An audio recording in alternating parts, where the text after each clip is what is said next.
Sir ನಮಸ್ತೆ. ಕರ್ನಾಟಕ ಪ್ರದೇಶ ಕಾಂಗ್ರೆಸ್ ಸಮಿತಿ ಇವತ್ತು ಒಳ್ಳೆ ಸಭೆ ಆಗಿದೆ. ಡಿ.ಕೆ. ಹರಿಪ್ರಸಾದ್ ಅವರು ಅಧ್ಯಕ್ಷರಾಗಿದ್ದಾರೆ. ಏನ್ ಇಷ್ಟಪಡ್ತೀರಾ ಸರ್? ಬಿ.ಕೆ. ಹರಿಪ್ರಸಾದ್ ಅವ್ರ ಬಗ್ಗೆ ನಾವು ಏನ್ ಹೇಳಕ್ಕಾಗತ್ತೆ? ಇಡೀ ರಾಷ್ಟ್ರಕ್ಕೆ ಗೊತ್ತು ಬಿ.ಕೆ. ಹರಿಪ್ರಸಾದ್ ಯಾರು ಅಂತ ಹೇಳಿ.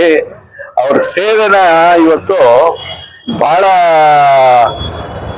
ಒಂದು ದೊಡ್ಡ ಮಹತ್ವವಾದ ಒಂದು ಜವಾಬ್ದಾರಿ ಅವರು ಕೊಟ್ಟಿದ್ದಾರೆ.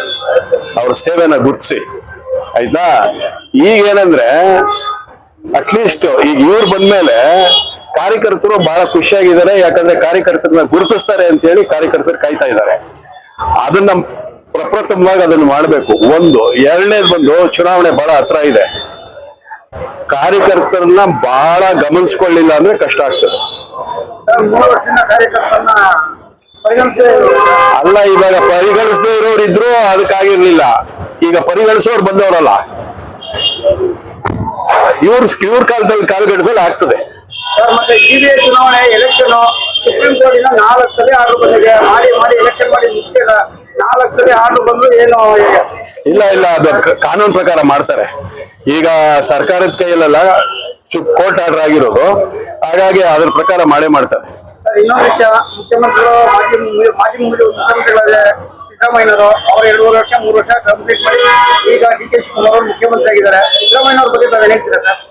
Siddaramaiah legendary figure. ಅವ್ರ ಬಗ್ಗೆ ನಾವೇನ್ ಮಾತಾಡೋಂಗಿಲ್ಲ ಬಿಡಿ. ಈಸ್ ಸೀನಿಯರ್ ಮೋಸ್ಟ್, ಬಹಳ ಅನುಭವ ಇದ್ದಂತವ್ರು. ಆಮೇಲೆ ಬಹಳ ಚೆನ್ನಾಗಿ ಸರ್ಕಾರ ಮಾಡಿದ್ರು ಅವರು. ಅವ್ರ ಬಗ್ಗೆ there is no any second question. ಅವರ ಕಾಲಘಟ್ಟನ ಅದ್ಭುತವಾಗಿ ನಡೆಸಿ ಈಗ ಶಿವಕುಮಾರ್ ಅವರು ಕೊಟ್ಟಿದ್ದಾರೆ.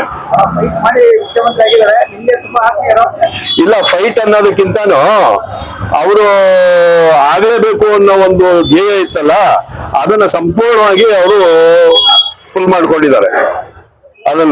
ಅದರಲ್ಲಿ ಏನು ಎರಡನೇ ಮಾತಿಲ್ಲ ಅದರಲ್ಲಿ. ಅದೇ ಈಗ ಕಾರ್ಯಕ್ರಮ, ಪದನ ಗ್ರಹಣ ಕಾರ್ಯಕ್ರಮ ಇದೆಯಲ್ಲ 21, ಅದ್ರ ವಿಚಾರವಾಗಿ ಚರ್ಚೆ ನಡೀತು.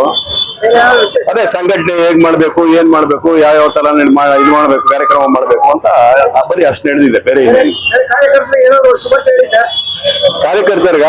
ಕಾರ್ಯಕರ್ತರು ನೀವು KPCC ಇರ್ಬೋದು, ಮುಖ್ಯಮಂತ್ರಿಗಳಿರ್ಬೋದು, ಕಾರ್ಯಕರ್ತರನ್ನ ಗುರುತಿಸಿದ್ರೆ ನಿಮ್ಗೆ ಅದು ಡಬಲ್ ಶಕ್ತಿ ಆಗ್ತದೆ.